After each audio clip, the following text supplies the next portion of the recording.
欢迎回到新闻大白话，我是今天的代班主持人谢寒冰。那为您介绍这一节的3位来宾，第一位是耶鲁政治学博士郭正亮，大家平安。第二位是政大国安中心兼任研究员严正声老师，主持人好，各位观众大家好。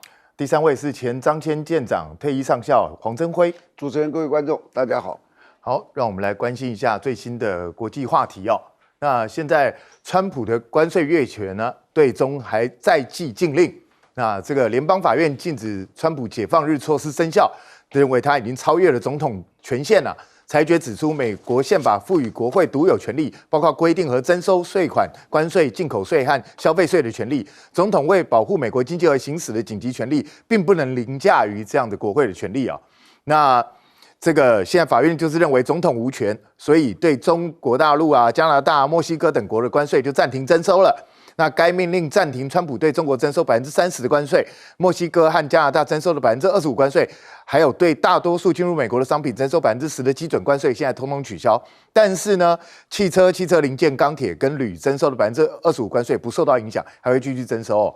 那纽时报道，美国法院给川普政府最多10天的时间来执行撤销相关关税措施的命令。但是呢，川普会这么乖乖听话吗？因为他已经马上提出抗告了。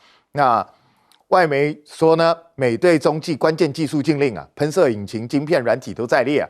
美国暂停部分美国关键技术对中国大陆的出口，包括与喷射引擎、半导体和特定化学材料相关的技术。那知情人士透露，此举是对北京近期限制向美国出口关键矿物的回应，也就是一个报复措施。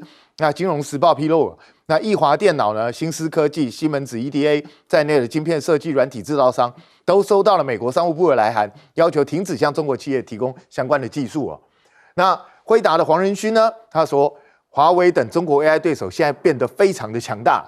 他接受彭博电视专访的时候说，我们不能低估中国市场的重要性啊，这是世界上最大的 AI 研究人员聚集地啊。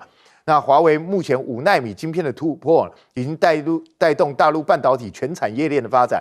根据华为内部的消息显示，华为已经启动了3奈米晶片的研发，赶得非常快。那采用 GAA 环绕炸极技术和2维材料，预计2026年就会流片了。那中国半导体龙头现在也开始并购了。那大陆的这些媒体就说啊，晶片的航母是不是要来了？那大陆的国产晶片巨头海光跟曙光合并。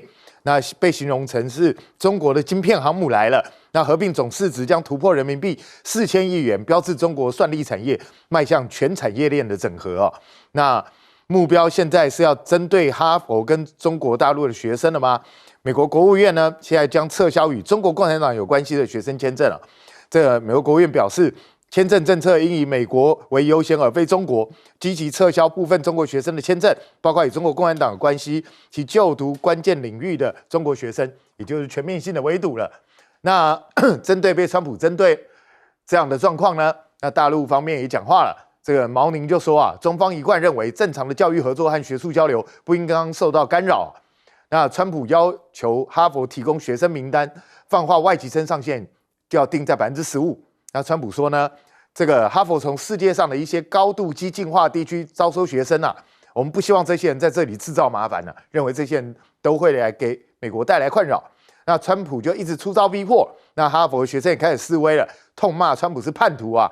那有学生就拿着标语写了“川普是叛徒”，还有群众高喊口号支持哈佛的外籍生啊。那看起来这个校园之间的这个状况也越演越烈了。那川普政府目前被16州提起了诉讼。那为了阻止川普政府大幅削减用于增加科学技术工程和数学领域的科学资金研究跟相关项目的联邦科学啊，那这些州的提起诉讼了。那可是川普打压哈佛、拦阻外籍生，会造成什么样的一个后果呢？克鲁曼就说啊，可能会重创美国的经济跟软实力。这是诺贝尔经济学奖得主克鲁曼就说，这些外籍研究生不只是读书而已，很可能参与各项研究计划，包括政府基金会或企业赞助的研究计划，这可能会重创美国的实力啊。那亮哥，你认为会发生什么样的状况？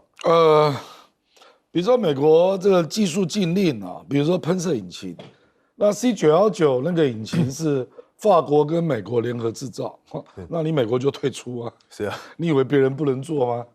我认为会有英国或者是加拿大相关的空军这个空中引擎的公司会来加入了啊，因为飞机引擎并不是什么敏感科技啦，这又不是战斗机，这是民营航空啊。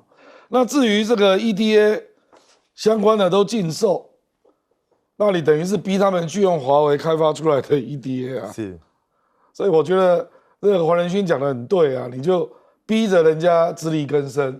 那华为这次5奈米的晶片 EDA 就是用自己的 EDA 做的，是啊。那当然，华为要做3奈米啊，用那个 DUV 做得出来嘛？这个是一个问题。是啊，我认为华为晶片设计3奈米是没问题，可是制造真的不知道。对啊，因为坦白说，小米那个3奈米是希望交给台积电嘛。是啊，这个3奈米的晶片要制造没有那么容易，可能用 DUV 不一定做得出来，这个还要再看啊。如果中国真的做得出制造啊，做得出3奈米哦，那大概是这个半导体圈大概是最大的新闻啊。那至于这个哈佛，坦白讲，川普这个人真的很不进入状况。哈佛的国际生6800人啊，来自回教国家非常的少啊。是，中国大陆第一啦，1800、1300，印度第2，788。它第3是加拿大，也是700多，韩国400，日本也差不多400。你看这样加一加多少了？超过一半了。是，那这些都是激进地区哦，所以我觉得他根本就不知道他在干什么啦，他就是好面子啦，跟哈佛杠上了啦。是。不过我听说啦，这个卢比欧下了一道命令，说对外的这个国际生的面谈暂停，这个影响很大，是，这影响非常大，因为这是国务院的权利啊。那我今天早上就看到一张照片，看到美国大使馆，那么中国生都在排队，是，就是他说事先约的不算，以后约的都不行，所以就是有事先约的嘛，是，这个真的是很大的困扰啦。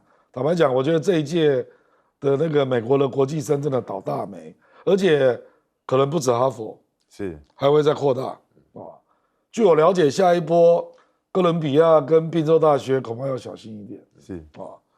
所以我这个如果是用国务院用国土安全部来不让你申请 I-20 啊，这个坦白说，这个被搞上的学校真的是不知道怎么处理了。是。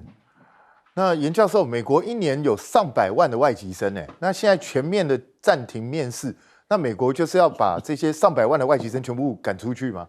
我觉得美国啊，川普也没有搞清楚，其实现在大陆学生是越来越少啊，就是比起他大概7、8年前啊，真的少很多。那特别是川普上来的时候就开始少了，然后再加上 COVID。那大陆也有一些限制，所以其实没有这么冲击到那么大。但是他认为，如果今天你认为大陆学生是一个威胁，穆斯林学生是一个威胁，那为什么我们台湾也遭到池鱼之殃？为什么比利时、加拿大什么都是？所以川普这个人常常就是你看。就像他关税一样，你是他的朋友，加拿大对不起更严那反而是那些没有邦交的国家没什么事情。那我觉得这个哈佛这个事情跟关税事情，我们还是要给美国这个3权分立。虽然说不一定是最终了，但至少现在的联邦法院都宣布说，你这个行政命令无效。我们知道美国的那个。3权分立就是说相互制衡。譬如说，我们讲最高法院跟总统好了，我总统我可以提名法院的人选，我当然会挑我喜欢的人选，对不对？可是呢，这些人选无论是最高法院或是联邦法院，还是要经过参议院的同意所以参议院有加进来制衡。那可是你选出来的这个，他可以宣布你的参议院、众议院、国会通过的法律与宪法抵触。也可以同时宣布总统的行政命令与宪法抵触所以这个东西就是他们相互制衡。那为什么最高法院有这么大的底气？跟我们的大法官比起来，真的是底气很高他们的联邦法官或者是最高法院法官，就是因为他们是终身制，终身制他们根本有底气有保障，所以根本不需要担心。那如果我们今天看他们用的理由，譬如说这个关税的议题，就是说你根本基本上总统没有这样的权利来做。是，哈佛的问题也是一样，就是你是违反了别人的这个宪法第1条修正案里头的言论自由啊，或者说集会自由，就很多这种美国，对不起，美国对宪法的尊重很容易可以拿出来。我自己写了一本，就是我当年升等著作就写美国宪法，那这些自由啊，各种的自由第1条的修正案，我觉得这个就是美国法官在打脸川普，但是川普啊这个人还会继续硬，因为美国虽然在打这个最高法院对于川普这种命令觉得不合，但是他们又同意总统有的时候有一些权利啊，在跟国会之间，所以川普会认为说，哎，我现在5个法官，大法官都是我的人啊，6个啊，大概就是6个是保守派的，所以他认为现在你们在联邦法院这个层级，如果再上诉到最高法院，我会有机会赢。可是我不认为是如此哦，我认为，因为他们都还是有一些这个独立判断的能力啊。即使你看川普任命的3个大法官里头啊，有2位也曾经对他做出不利的判决，所以美国的法官在这一方面，我很希望我们能够学。那另外，当然我作为一个大学教授，我也在想的一个同样的问题，就是我们的政府教育部陆委会禁止这么多的国际学生，我们的大学好像从来没有抗议过。说其实他们来是付学费啊，帮助我们啊，特别是我们过去看到那些私立学校，很多啊，他们大学部真的如果有大陆学生，对他们整个财政是有很大的帮助。可是我们教育部一声令下就没有了，没有了，你看现在垮得更快了啊，就是很多这种私立的学校，所以我不知道我们会不会有学校有这样的想法，说看到这个美国这个情况，也认为说我们政府有些禁令。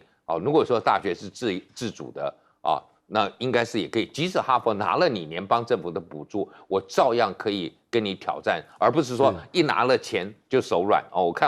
你看我们那个中原大学，觉得拿了钱，什么东西都要改一改哦，跟着要做。我觉得这个应该稍微有点那个叫做什么积粮了。是，可是哈佛有500多亿美金的储备，我们台湾没有学校有这么多钱啊。那舰长你怎么看？首先我要说，以前我在美国生活过的时候，我当时对美国的印象好透了。在我当时感觉美国不仅富裕，而且在我在那么长的生活时间里面，他从来不教导他的人民，你这个不可以，你那个不可以，你应该这样，你应该那样，那就是一个叫做自由，你知道吗？其实中国有一句话叫做“治大国若烹小鲜”，就是就像你煎鱼一样，我做菜，你做菜你就这样煎一个小的鱼哦，你给它翻来翻去，翻来翻去，那个鱼就翻烂了。最好的煎法什么样子，你知不知道？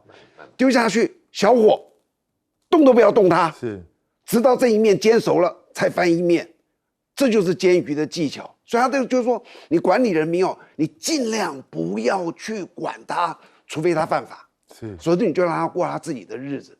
你有没有发觉，川普上来之后，他所有的所作所为跟这句话是完全背道而驰？他告诉你这个不可以，那个不可以，现在连那个发表这个叫做什么？这个文章什么学术只有3个这个杂志不准去，越管越多。为什么？他没有信心。坦白讲，就是一个这个政府，当他没有信心的时候，他就开始想到说，哎，你是不是危害到我的安全，危害到我们国家的，然后开始越管越多。这是一个美国川普政府表现出的第一个。第二个，我要说一下他这个关税哦，现在看起来好像关税说这个法院判他说这个不合法。可是我知道有些人哦，他很大的一个习惯就是，他就是把法律哦当做一个工具。第一，他根本不信法，可是他把法律当做一个工具。好比说，我举个例子哦，我欠你钱，我在合约说这个时间我该付你这么多的钱，到时间我该付你了，你知道结果我不付，我怎么办？我跟你打官司，我说你这个不对，这个不行，那个东西。其实我明明知道我该付你钱，而且我知道那个道理也是应该付你钱，可是我就是去给他打官司，然后这个官司可以拖得非常长，拖2年3年，我就是不付你钱。我觉得川普今天在面对的也是类似的，你知道，大家知不知道他是好比说不符合这个联邦的法律？哎，知道，但是对不起，他有这个权利，他就是要这样去做。那你还打官司啊？打官司期间，我今天特别上网查，打官司期间他是不是需要这个停止这个关税战？不，他还可以继续做。那他第一个他可以上诉的就是联邦巡回上诉法院，那我看了一下，大概最起码要4到8个月。打完之后，他现在已经说他要上诉了。打完之后，你不服气还可以再上诉最高法院。那我也看了一下，大概6到12个月。总结，他这个东西可以拖到1年到1年半。意思就是说，他如果今天一意孤行，我就是要做这1年到1年半时间，全世界可能对他也莫可奈何，因为他就是一个权力在他手上。可是有一点，我想通了之后，我就觉得这是川普大概今生最大的挫败是什么？你知道？好比说我是欧盟的谈判代表，我今天坐下来跟你谈判，然后你跟我讲说要这样这样这样，我只问你一个，你是美国代表，我问你，你说的这些合不合你们国家法律？如果不合，我跟你谈判那不是白谈吗？你知不知道你在犯法？那你说我合啊合啊，那你们法官为什么说你不合呢？就是说所有的谈判代表，我跟你讲，都会依据这个东西，都说那我们都暂时不要来谈了。因为谈没有用啊，因为你可能违法，你知道吧？川普可能违法，不是我说他违法，是你们国家的法律说他违法。那你再上诉，对不对？上诉确定他是合法的，我们再来谈。全世界会不会这样有这种的想法？会的。那结果会怎么办？我告诉你，川普的关税战的这个判出来之后，即使他把法律当作他的工具，可是他会很困难。接下来他会很困难，你记不记得从4月2号到今天，每个礼拜他那个财政部长或者川普都讲，这个礼拜6、礼拜天我们将会宣布一个很重大的什么什么，讲到今天讲了1个多月了，有没有一个？有英国有，就是英国。那台湾他也没宣布啊，虽然我们台湾说着他也没有宣布，就是一个英国而已。接下来他会越来越困难，因为所有的人在谈判都会觉得这个。然后最后我要讲一下这个留学生哦，因为我是公费留学生。我知道，其实当初我去的时候，人家也有劝我说：“哎，去那里怎么样？”可是我们能怎么样？我一点办法都没有。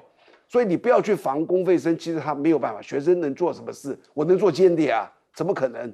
间谍是专门的间谍，学生怎么能够去奸呢？所以去防这些公费生呢，会挡到很多最优秀的人去为美国服务的机会。是。那我们现在来看哦，马斯克跟这个川普是正式分道扬镳了吗？啊，这是一个分手信吗？他刚炮轰又大又美法案了，马斯克发文说他要离开川普政府了。马斯克在社群平台 X 上面发文，宣布将结束在川普政府中的特殊政府雇员的身份哦。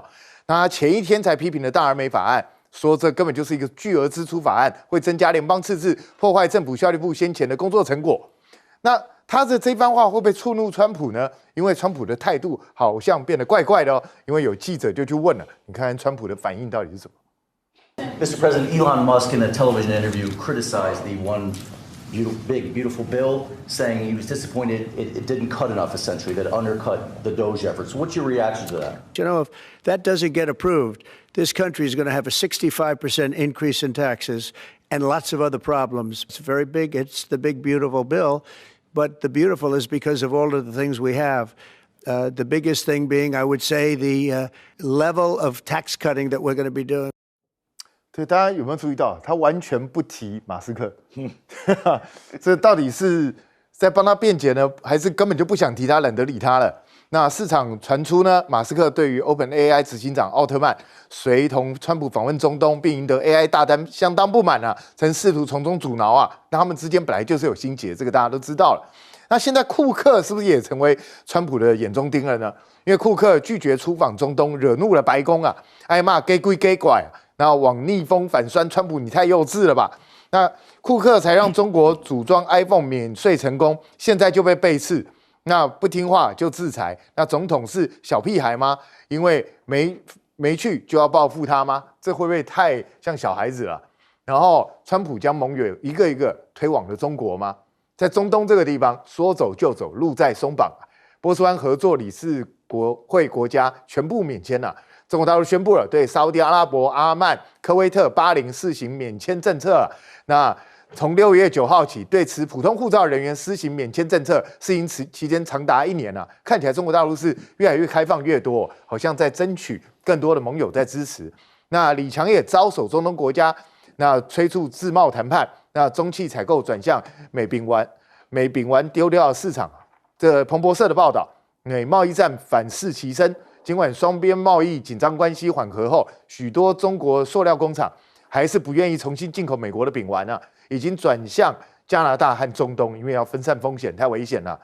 那中银沙国伊斯兰国在 ETF 今天挂牌了，瑞亚资产和中银香港在港发行的沙国伊斯兰国债基金，礼拜四在香港挂牌，为亚洲首支投资级别的伊斯兰国债 ETF 啊。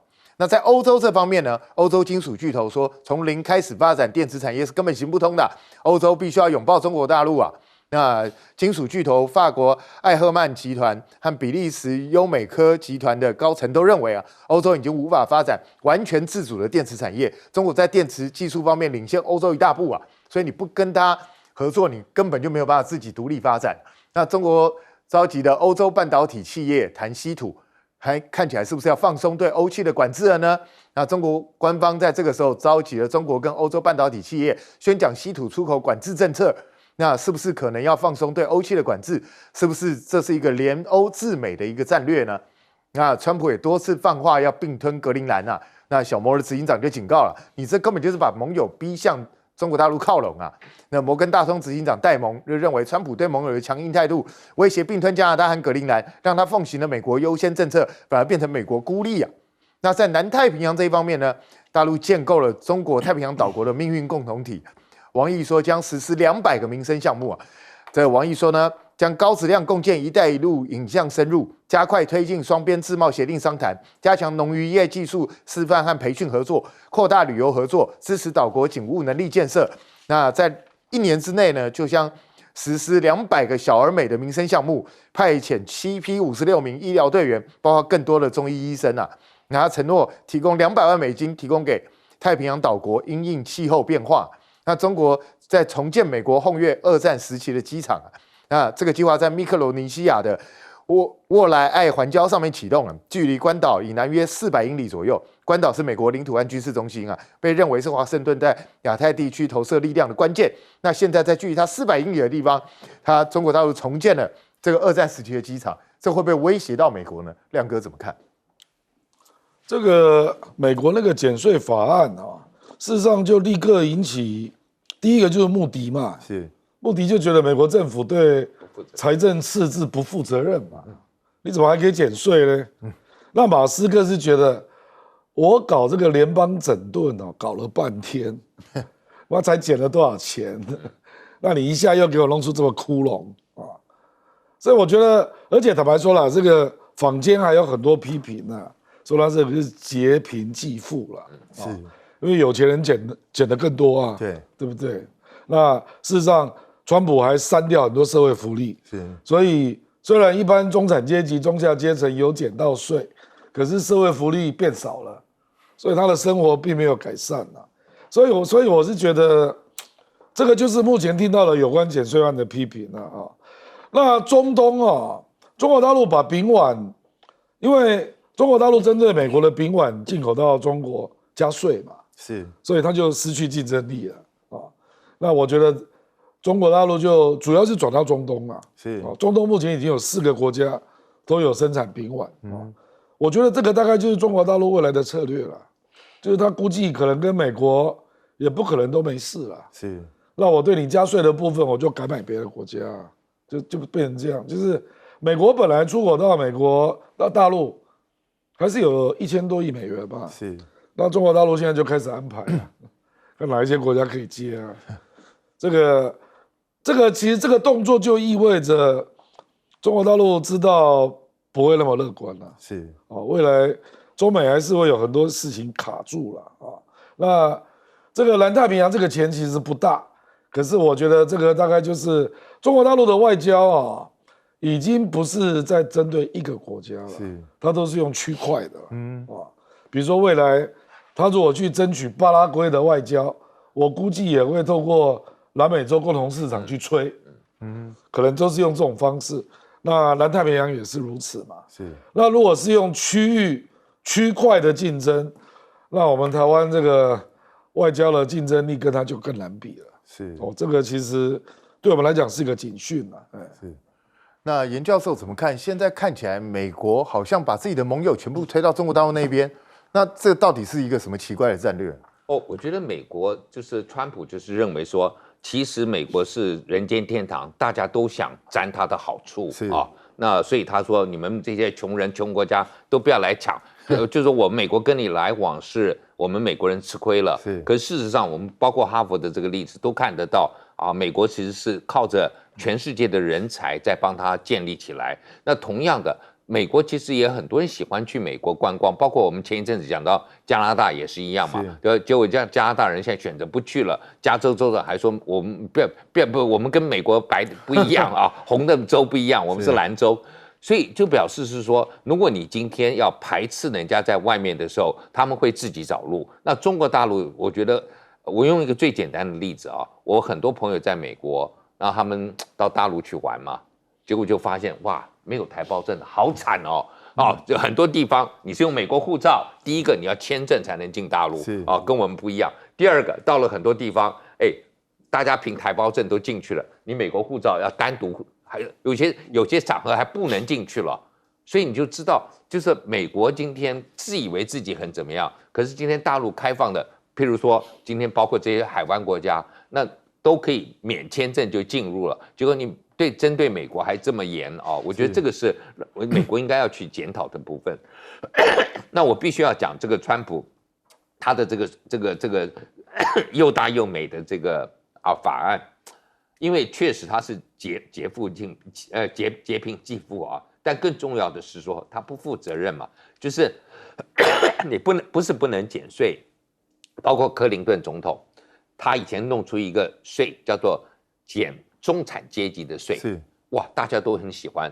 结果呢，克林顿是最后一个美国平衡预算的一个总统，因为你真的是中产阶级减税，比你减这些富人的税要更重要，可以带动更多。所以川普还是相信雷根当年这种好像这个涓滴理论，说富人减了税之后，他们就有更多的钱剩下来。那富人是最知道该怎么投资，可以再创造更多的就业机会，然后让更多的人参与这个劳动力以后付出来的税，就可以把我们帮他减的税可以平衡掉、抵消掉啊。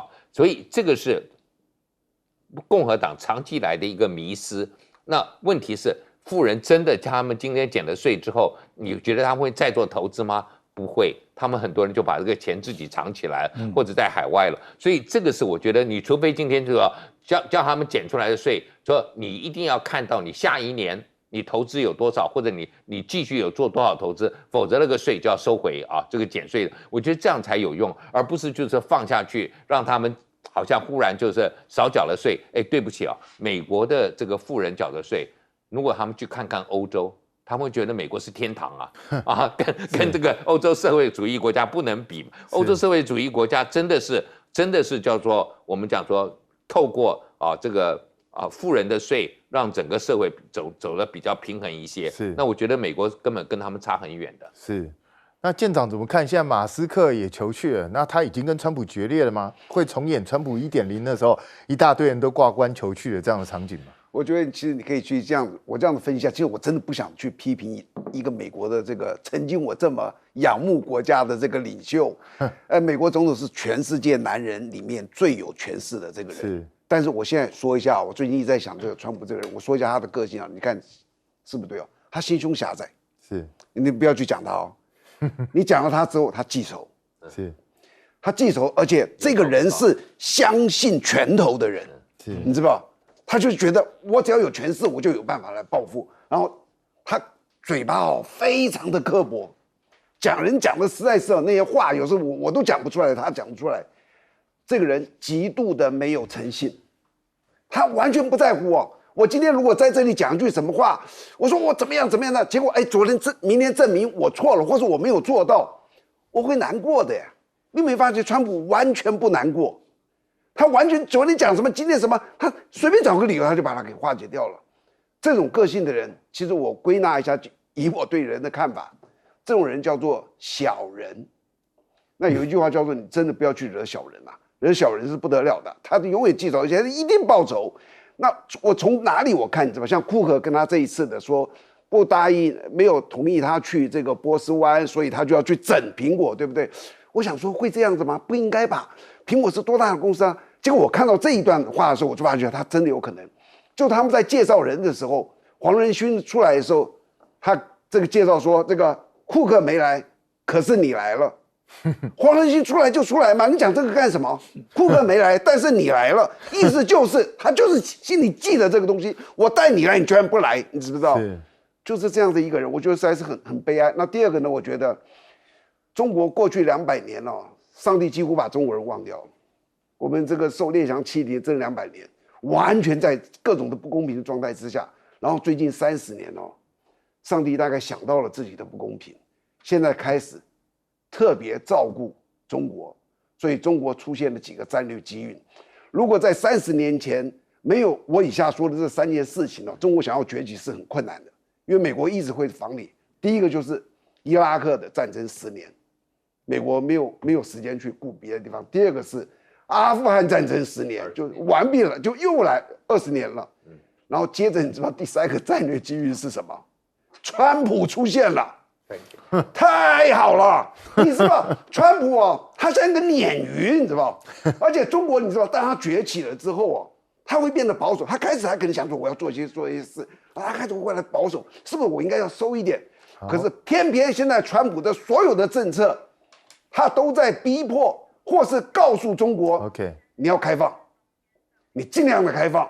所以你看中国最近出现了多少开放的事情。啊，这个开放人家进来，开放学生出去，开放这个光棍什么，他所有做的都是在跟这个川普比较。第二个，中国崛起之后，他要想一些这些，好说次要地区，我举个这个东协也好，这个南亚的那些国家也好，或是说这个沙烏地阿拉伯那里的海湾国家也好，或是欧盟，中国想要跟他们结合，我跟你讲，其实都有困难度。大家在一起讨论说我们怎么样合作的时候，都有困难。大家都想你猜忌我，我猜忌你，结果川普这样子实施的这关税战，所有人都在想哇，我不靠中国靠谁？就原来哦，中国想好比说要跟欧盟合作，那难度有很多的，这个想这个那个想那个，结果在这样子川普的一个关税战，哎呀，反而是促成了让这些国家让中国团结在一起的东西。所以你就说，川普会督促使得中国自己的开放，让他这样子能够更进步，变成一个更民主的一个国家。因为他原来可能会保守，但是因为看到川普这样，所以我觉得这是一个中国的战略机遇。我们谢谢川普，川普真的我们应该要叫他川建国。好，那我们莫迪老先也有在发豪言了。那莫迪在放豪言，他说2047年将印度转型为已开发国家。我们来看看他怎么说的。चार बनने का आनंद जितना होना चाहिए उससे ज्यादा 3 कब बनोगे इसका दबाव बढ़ रहा है तो पीछे से नारा आता है मोदी है तो मुमकिन है एक तो हमारा लक्ष्य है 2047 हिंदुस्तान विकसित होना ही चाहिए नो कॉम्प्रोमाइज 穆迪真的是有豪情壮志哦。那但是呢，他这一番话让人家想起来，2010年啊，印度有个电影场景啊，他预言了2030年的印度啊，哇，你看这个现场非常嗨哦，大家看到有没有什么不同的差别？因为呢，他们现场呢，顾客啊这些东西啊，用餐的啊，这些有钱的人啊，贵族阶级全部都是印度人。白人变成服务生，变成工人，变成搬运工哦。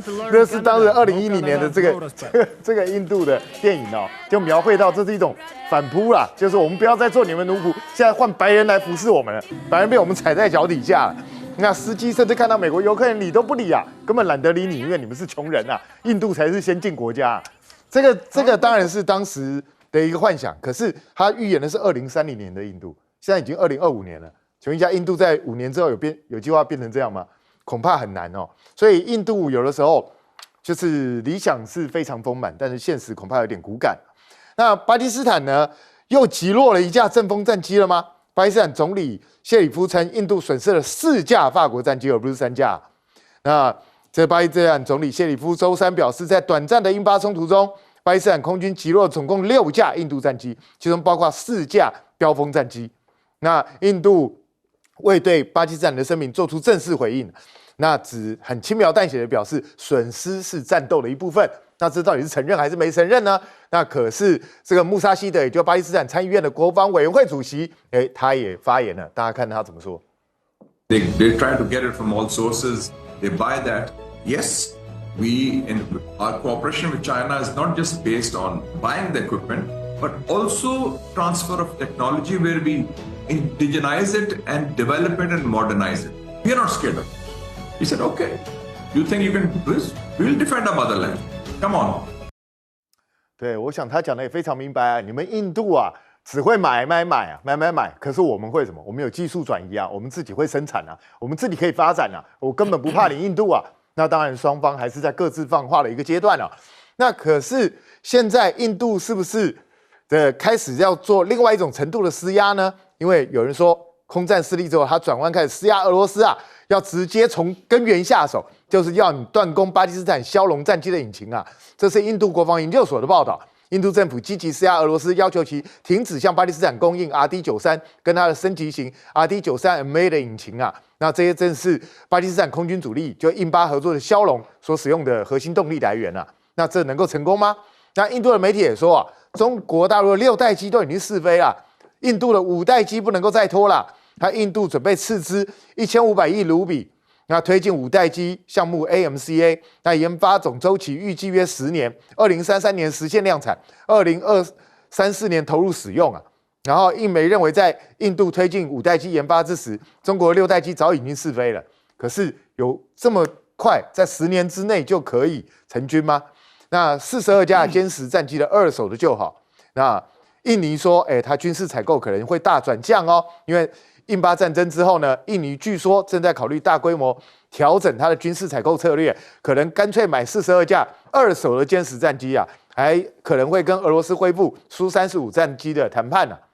那标风战败是不是受到屈辱了？那埃及也开始质疑战力啊，他要求你法方啊，你要把标风这个战机的核心技术你要释放给我，不然的话，如果你不愿意，那我干脆去买歼10C啊。现在大家是不是都用印巴战争这个歼10的战果来作为一个谈判的一个筹码呢？那但是天问2号又开始成功发射了。那这一次任务周期大概10年，那这也是中国第一个小行星的探测航天器哦。那这是中国首个面向小行星探测的航天器天问2号，在5月29号凌晨1时31分发射。那火箭在飞行18分钟后，就把探测器送入地球到小行星2016 HO3 转移轨道。那目前看起来都是一切正常的。那可是与此同时呢 ，SpaceX 星舰第9次试射却失败，它就在大气层里头翻转了。那 SpaceX 星舰在德州基地进行第9次试飞，虽然一开始看起来好像都很顺利，但是飞行了30分钟后，却出现了燃料泄漏失控的情况，最终导致飞行器爆炸解体，算是 SpaceX 又一次的挫败。那马斯克之前也曾经讲过，他要做一个超级高铁。但是他的这个梦啊，好像存在一个关键的缺陷。这个缺陷，中国大陆可能要攻克了吗？也就是马斯克的超级高铁可能会让旅途极度不适啊。但中国科学家可能找到了应对之策。这是南华早报的一个报道，说中国科学家最近发表的一项研究表明啊，他们有望攻克超级高铁梦想的一个关键缺陷，就是管道不均匀或是变形引发的剧烈震荡，大幅改善乘客的乘坐体验啊。那这项成果为真空管路磁浮技术提供了可行性支持，不过在扩大应用和适应极端工况方面，还要有进一步的攻关。也就是说，这恐怕只是个萌芽，还没有正式完全成功哦。那亮哥怎么看？这个2030印度啊，是一个短片啊，是印度的平民党是2013年发的文宣是啊，这个。我当然也很建议青鸟也拍一支啊，那川普都听赖清德的这样，不然这个等于是出气用的了啊。这个不过它不是正式的电影，是，人家也没把它当做商业电影，就是出气啊。我觉得印度真的是蛮奇葩的啦，这个因为阵风战机只是4代半，是印度现在并没有5代机啊，对啊，结果。他现在已经看到了中国做6代机了，这样，我也觉得奇怪，他为什么不试图去跟美国买 F-35啊？这个我也觉得蛮奇怪的，那就决定花那么大的钱，而且我觉得正风卖给他的价格蛮高的，是非常贵。哦，我坦白讲，我是怀疑中间有人贪污了，因为正风对外卖的价格大概1.5亿，大概是平均价，是哦，卖到2亿4、5千万，2亿4，这实在是，就立刻让我想到他法业这样，就佣金超高的。哦，我觉得这个恐怕印度要面对巴基斯坦这次展现的这个电站连结、数据分享的战法啊，是要买到整套的设备，然后练出适当的战绩跟飞行员呐，我认为恐怕要3到5年的时间，这恐怕没那么容易哦。那这个坦白讲，我觉得也让美国有点破防，就是他没有办法想象这个竟然成真了啊，而且还发生在巴基斯坦啊，所以这个当然是这个未来可能会空军会有更专业的报道啦，那我觉得马斯克啊，他这个承担了美国这么重要的任务啊，这个是很奇怪，因为我看美国最近那个卫星的发射，几乎都是靠他对啊，那 NASA 承担的任务越来越少哦，那他又不是政府哦，所以而且他也不只做这个，我觉得这个太奇怪了，因为中国大陆毕竟是政府在执行嘛，所以他不会断掉。那即使有失败，反正政府决心要做就没有问题。对，可是马斯克就会受到整个集团盈利的限制啊。对，这个怎么会是好的策略呢？我就觉得美国真的蛮怪的啦，就是从拜登跟川普都把案子外包给那个 SpaceX 啊，那当然他效率好，这是事实啦。可是这不是长久之计吧？万一马斯克不在了怎么办？这个谁有办法继续做啊？哦，这个政府总要有自己的传承吧。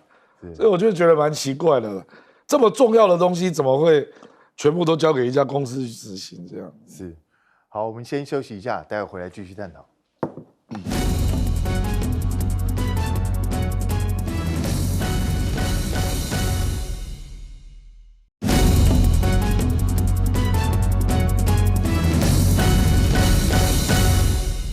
欢迎回到新闻大白话。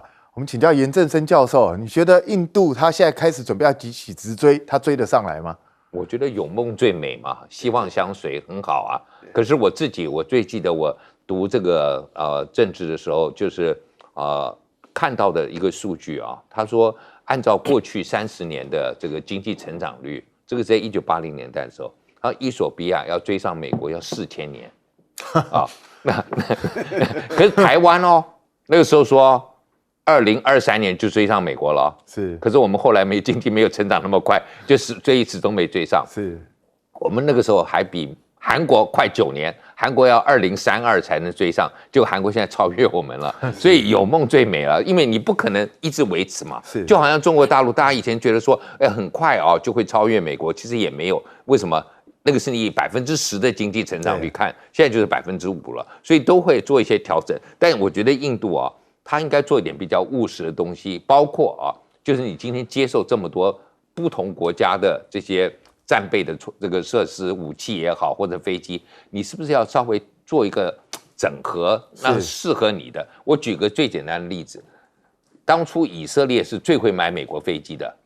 美国飞机卖给以色列最多，可是以色列做的第一件事情就是先把美国的飞机不必要的东西拿掉，不适合、不需要，我根本不需要你美国人把飞机弄得那么贵，其实上面很多东西譬如说一个咖啡壶也好或者什么，根本不需要嘛，哪需要这些东西？把这些不需要拿掉，好好来用我需要的东西来做。那我觉得这个训练，我现在感觉上巴基斯坦好像就是中国的东西不仅是飞机而已，整个的这个设备全部都要融合在他们的战略里头，我觉得这个才有用。你印度如果还是那么懒，不去觉得说我拿到的是俄罗斯的战机，我拿到的是美国的战机，那你都不会去想要怎么样来，我们就是说调整到适合你跟巴基斯坦来对抗的时候，我觉得你未来的这个挑战确实是很大的。那马斯克，我也是觉得，就是美国人的有一个传统，他们始终认为就是政府参与这种任何的计划都是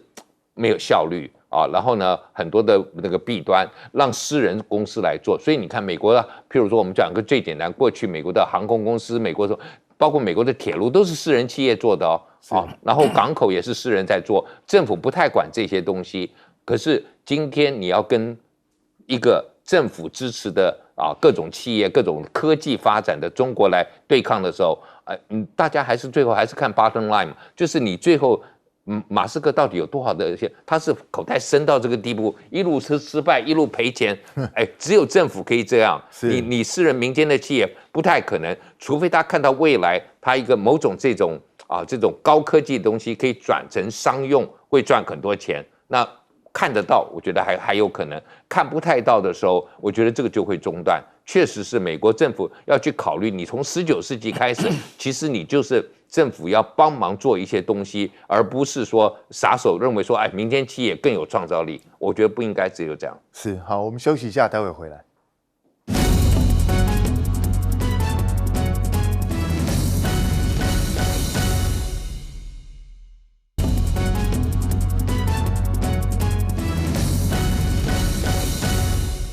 欢迎回到新闻大白话，我们请舰长帮我们做个总结。我今天看到这个天问2号，当然大家应该就是一个东西发射上去嘛，丢了一个天问2号上去。你们知不知道天问2号要做什么？我看了一下天问2号，它未来的任务有2个主要任务。第一个，它要去追一颗小流星，跟它并航一段时间，然后登陆在这颗小流星的上面，这是一个。这个完毕之后，它再追一颗彗星，也是一样并航一段时间，登陆其中一颗最大的，然后这样回来。我当时就在想说，他们做这个东西干什么？今天如果我今天是负责台湾的这些太空事业好了，我跟赖总统报告，总统我们要去做个这个天问2号这个事情，赖总统说你这个东西要干嘛？登陆要干嘛？最后发现它可能是一颗钻石吗？就是你今天没有富裕到这个程度哦，你根本都不可能去做这些事情。这个我觉得他居然会去做这些事情，就可以想到中国真的富裕起来了。然后上次马斯克。他到中国大陆去参访的时候，他看了几个地方他有感而发。他第一个看到就是广东那里有一个实验室在地下700米那里，然后还有一个叫做中微子实验室，就是抓中微子的，在干嘛呢？研究宇宙的起源。然后他又发觉他们在做什么事呢？他们在地球的同步轨道大概在多高36000公里那里他在做一个太空城，做一个太空的电梯。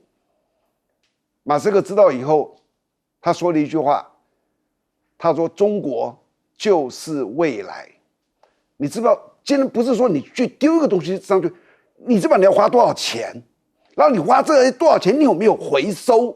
这是所有政府可能在考虑的。可是你可以发现，中国大陆的政府、北京的政府，他现在已经在做一些人类的缘起这些事情，这是一个很令人觉得不可思议的事情。然后还有一个就是马斯克说的这个超级。这个铁路是什么？你知道？他就讲，你到太空，你丢个东西出去，你给它稍微加点速，因为没有阻力，它会一直就这样走，走这么久之后，速度越来越快，然后它怎么样？不要燃料，环保，这就是他的当初的构想。所以，超级铁路是2013年马斯克就提出来的。